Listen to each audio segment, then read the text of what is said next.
chaguchut lum ko kamal we ko kamal tel longa chagu jojal garamam mam tel kunga tel piu bel to chadak pa kon ramamane Bia Kamal kajan guasme nermala Kenya mangut kan konor rajadan banlat en Läär bandinga jan guasme chala do shwel food program chigatumno kwanti kanatok kan konor rajadan en chalat kajan guasme mi jiram jidit kajan channel ma dere gorojin bi subscribe ki bi nyogane ko ken ban Läär dan gor kono de kon linga jan guasme ban yu linga pelpin ko gor kono ban linga ngum tok well food program ko kor gwat mishik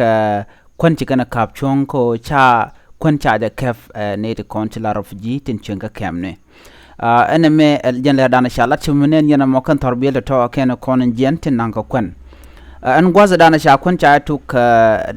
tumnutin ngoda kan ben ka wire ko ken dungno bana je gucho ngutwo ka gwaza dien cha kwanto cha dang tanon ka jan gwasme Shala do shimuktavan la kwana kamne tin shankane kam loktok kan jiwel food program ki WFP shala do shika teka ga kiral kamuk tamnutin lwakanas en gagamo shaga nang pes diok kan ne diatin teka kam nungoda kan kamnutok ba shaga nang pes diok lo tala kwan mijekana ki tala kwan mutop kana kanere content la organization to shimugu yen mogo turna me sha kwan chaje to ka tomni ray wish ka tigray chalaro kan torbiya dialati to gui konti gwasme ka ti jenti wo tigray chi kwan dikano to ane ti kaneten konti lwa ka tinta ka kam ka tigray tongmi kane ti gui yen mogo turna me chi kwan mo cha chup ka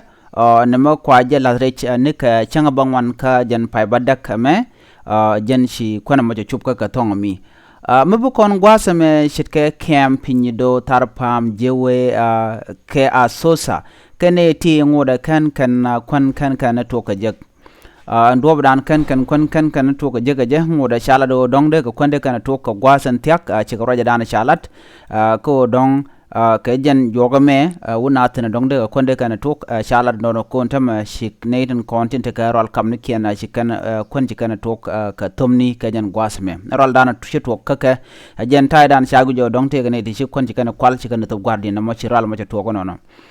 jen shanan gwasme chala do ci UN World Food Program jen she tomno kwantje to ki Ethiopia ka Tigray region ke wir konte ki Ethiopia ko en Tigray region take kamne to top ko konten kan torbiyality ka torbiyatin konten wo Tigray tin wa kon wa to buntongomi minyono ke jen gwasme chala do kon baje to ba kamne diala content chuch ka kamni chala do no ken well food program shukan torbiyali kan real kan wo bikan kon bikan to kam top kana ngai kono ci chon mudi ce to lon kan eten konte ka kam ni tam chojin chui na ka jagat mandini kene diala konte kam tin tele mi cham kana cha chon mudi lon lo tele kon mo gwa mi cham ka kwala cham ne juaj ene mebo amugo ko dongde kana to kede diala konte lat karodian o derandere ngajo en bilanan chen bilim no kon mo dien minongo gwado dien chigana me misha ken chigama chikana lel tamelo chi jikem ni chigten ga pet jok tel kon kiji na chu ngum kwal gu ni konte kem dera gwa ko de nas de lo sheni de por de jawlat ke de nas de ka pur ne me jele dani ro de lat ka kwi lo ka manana tup ka kwi kem ni kini de konte kem no cha lo ka mo cha je to gan tama wa ka mutup ka kon ka wite ko ken chala do ben bo ka witen kon chikamenti tarpam ki terkida jewe pinyido ken asosa ke wite ko ken kon cha kon cha kap chongten witen kon tin la kemne keten kon tin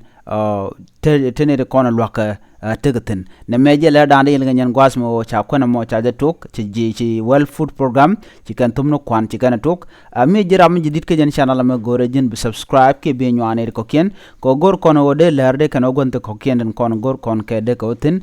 gore bi nyane ko ken jenno shanga jo cha log mo cha tok me kan ne shub ka wiren kon ci gamenti kam din jakwen be chub tin ka jen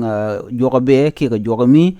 ko let ka gwada dana shi kwa to shi ga mal shub ka je ne me jela dana de lare ka jen gwas me jiram jidit ko check na ko share ga ne ko ken ke nyogane ko ken ke jin bako subscribe ya te kamal no bye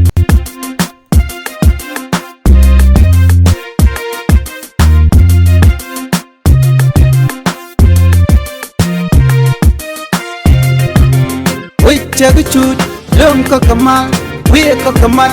tel longa chagucho del garamam tel kwanga tel piu